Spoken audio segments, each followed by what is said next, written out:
Folks, how's it going? To the way here, and welcome to DevOps Challenge Hub. So let's start with today's interview question. And today's interview question again on EKS. So the first question is we'll discuss a couple of questions, 4 5 questions. So the first question is, what is horizontal pod autoscaler and how does it work? What is HPA and how does it work? So pod autoscaler, like why do we need pod autoscaler? Like what is the goal? So idea is to automatically increase or decrease the number of pods in your app based on the CPU usage or the metric. So based on how much CPU it's using, based on that, we want to increase or decrease the number of pods. So what HPA does, it monitor pod metrics and check CPU percentage cut from metrics. If, like for example, let's say I have a set a target, if 70 more than 70%, then scale up. Or if it is a less than 70% or 50%, then scale down, add or remove the pod if needed. So how does it work? First, we have to install metric server. So HP needs to see the CPU memory usage. For that, metric server must be installed, and you can install using kubectl apply and this YAML file, and you'll be able to install the metric server. So metric server will collect that data metrics, and then you define the HPA for your deployment. So your kind is horizontal pod autoscaler, and your deployment name will be there, apps deployment name. And then you are saying that minimum replicas to maximum 10. So minimum will be 2, maximum 10, and CPU utilization 70. So maximum it can go up to 10. After that, it won't go up, and minimum 2. Even if the load falls below, also it won't be less than 2. Right? So if CPU is 70%, greater than 70, Kubernetes will add more pods. Less than 70 means reduce pods. So let's say you have deployed a web app with 2 pods. Suddenly traffic increases and it reaches 85%. Horizontal pod autoscaler notice this and increase pod to handle more load.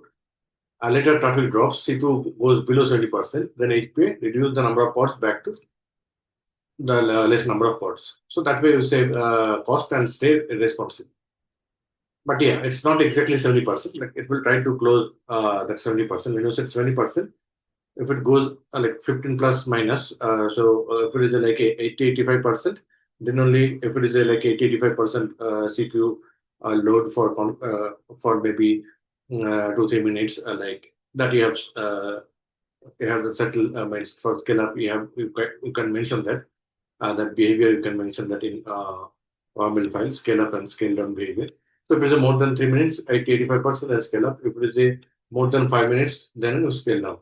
More than 5 minutes, scale down, and it's minus 15%. 70 minus 15, approximately 55-60%.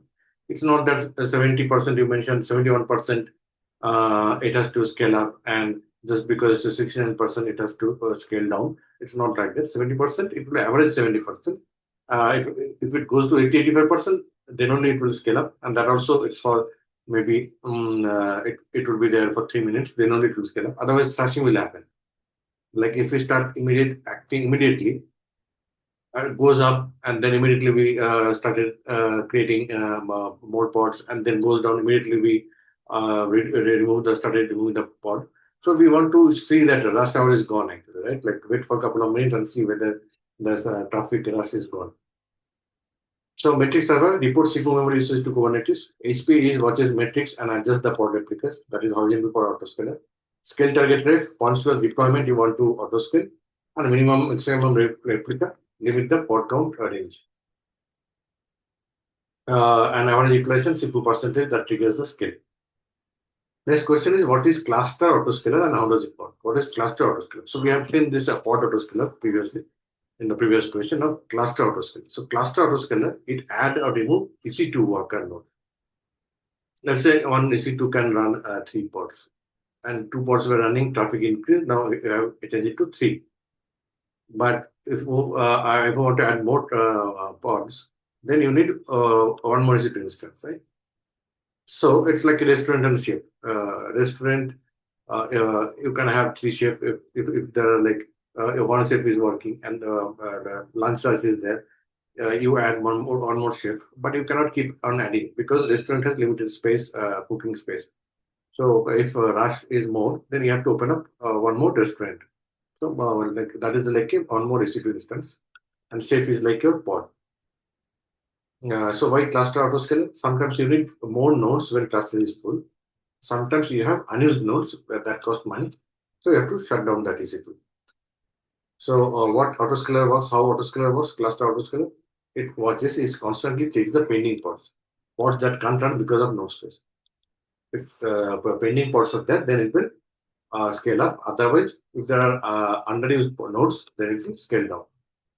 So it works with managing node group, EKS native, and self-managed EC2 autoscaling group.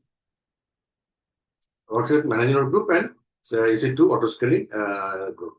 So real example, you can say that you deploy 10 pods, cluster only has one node. So only 5 pods, let's say it can run. So other 5 pods are in pending state because it doesn't have space to run. So it autoscaler detects this and adds another EC2 node. Later traffic reduces and you need only 5 nodes. So 10 to 5 now.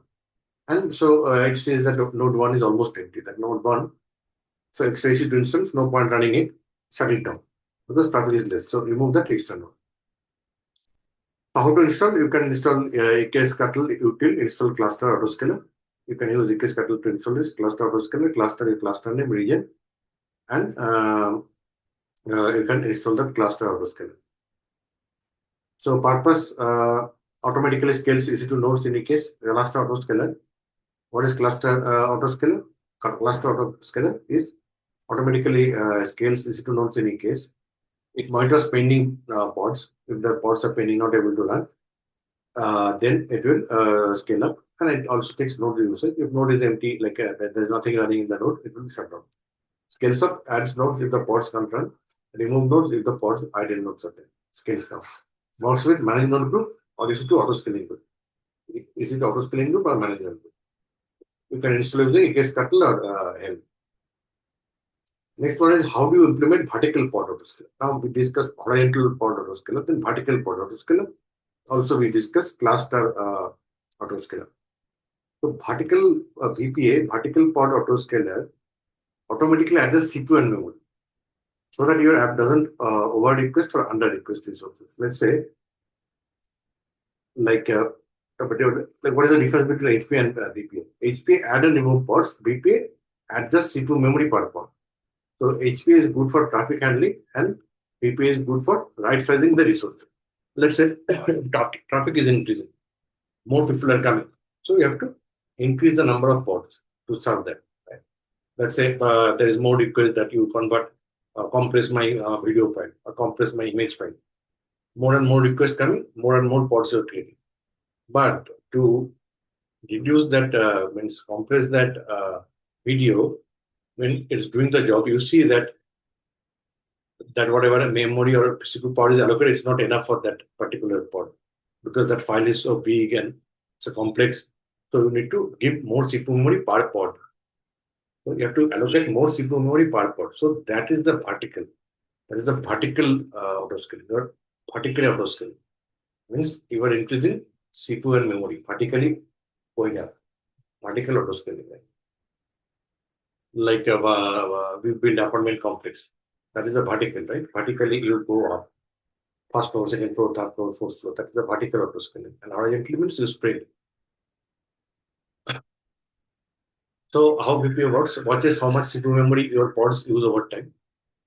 Suggest or automatically updates resource request per limit and restart pod to apply changes. It has to restart because otherwise CPU memory changes won't be taken place.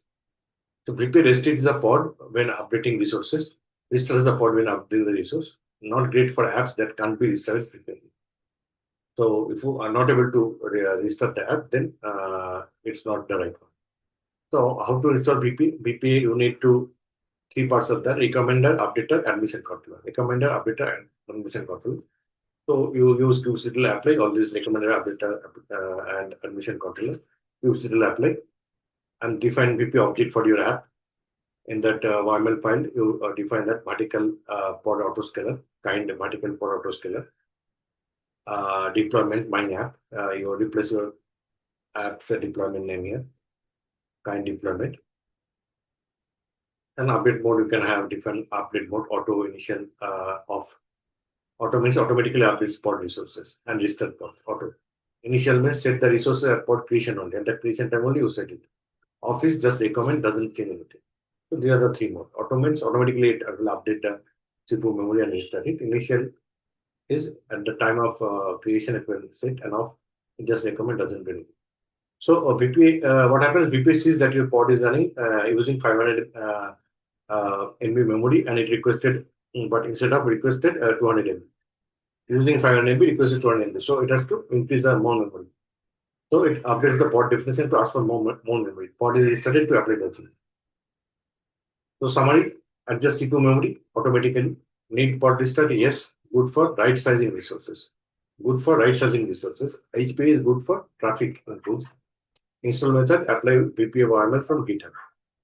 BPA YML from GitHub. You do kubectl apply and continue install. Modes are auto initial off. Next question is, what are the consideration for node auto scaling in EKS? For node scaling EKS, what are the things? What are the consideration we need to take care? So make sure EKS cluster scales up and down efficiently. Key consideration: min-max node limit in auto scaling group. To define the min-max node limit in the auto scaling group to 10. And it should be like it should not be too small or too big. And too big means unnecessary cost. Too small means not enough capacity. Use cluster autoscaler. Avoid over provisioning. Add or remove nodes based on the real pod needs. So use a cluster autoscaler. Then taint and labels to control workload placement. Label: tag the nodes with roles type, like type backend environment prod. Taints: prevent certain pods from landing on some node. So for example, GPU job we want to run on GPU equal to 2 label nodes. So nodes which can handle only GPU thing, so you will be running on that GPU. Or front-end apps, you want to run on backend only nodes. Means you don't want to run on backend only nodes. So prevent is taint. So you have a node, backend only, there you don't want to run front-end app. So that's why you use the taint. If you want to run GPU only, then use label. That run only. So you can use label and taint. And you can use then you have to have IAM rules, have proper permission, and use pod disruption badges. Prevent too many pods being stopped at once during node scale down. Keep your app stable and available and stable during upscaling, during scaling up and down. And mix spot and on-demand instance carefully. So these are the considerations you have to make when scale up and down. So mainly like minimum, maximum age you have to take care. Last autoscaler you have to have automatically just the account count. You can have a 10 level where it will be like app will be running when they start up. So you decide by labels and tent. Then you decide IAM rules, whether they have the permission, correct permission. Then pod disruption budget, avoid service downtime when scaling down. So all these things you have to consider when up and scaling up and down. So they are the important points you have to consider. And mixing up spot and on demand to save the cost of to save cost. It shouldn't be all on demand or all spot. It mix spot and on demand so that you have like a balanced approach here. You have reliability balance with cost recovery. Next one is, how do you handle multi-agent scaling in EKS? The goal is your EKS should be highly available. For highly availability, you need to have multiple availability zones. So like Mumbai South, Mumbai North, or California West and California East. So something like that. There are two different availability zones. So basically, like deploy EKS nodes across multiple agents. So EKS managed by node groups supports multiple agents by default. So when creating the node group, you select two or more subnet. When two or more subnet, when you are creating node groups, select two or more subnet, and that way it will be taken care. And Kubernetes naturally spreads pod across availability zone. So once you create a node group, it will naturally spread the across availability zones. Then use pod topology to spread constants. That way also topology key you can use to you have the constants like max Q difference between agent pod counts can't be more than one. Topology key, it will be grouped by agent. So you can restrict, like it can here you cannot go up, like all the things should be scheduled here. So it should be balanced between the availability ones. So these things you can scale it.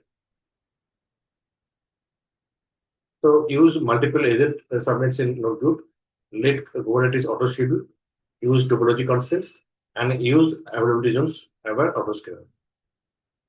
So why it matters? Because high availability, you need multiple availability zones because of high availability, fault tolerance, and no single point of failure.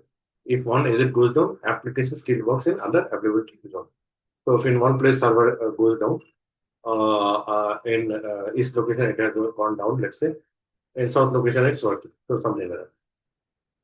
Now let's go to quiz section. What is the primary function of horizontal pod autoscaler? So you can pause and answer this question. Primary function of pod autoscaler. He automatically scale number of pods based on the resources. Which Kubernetes component must be installed for HP to monitor CPU and memory usage? Kubernetes component must be installed for HP to monitor CPU. Matrix server. Matrix server is required. Answer is D. If traffic drops, then CPU usage falls below 70%, what HP will do? HP will reduce the number of pods. C. Which of the following statements about HP is not true? It adjusts pod replicas based on CPU custom metrics. It requires a pod to restart, can scale up. This, it requires a pod to reset for application. No, it doesn't need that. HP does not require pod registers. It creates a remote pod. HP does not need pod register. It just creates a remote pod. So that's it for today. Hope you like this video. Please like, share, and subscribe to my YouTube channel, and also follow my daily page DevOps Challenger. I post quiz contest daily. You can participate in that, and you can also follow my WhatsApp channel, DevOps Challenger. I post updates regularly. Thank you for watching this video. See you again in the next video.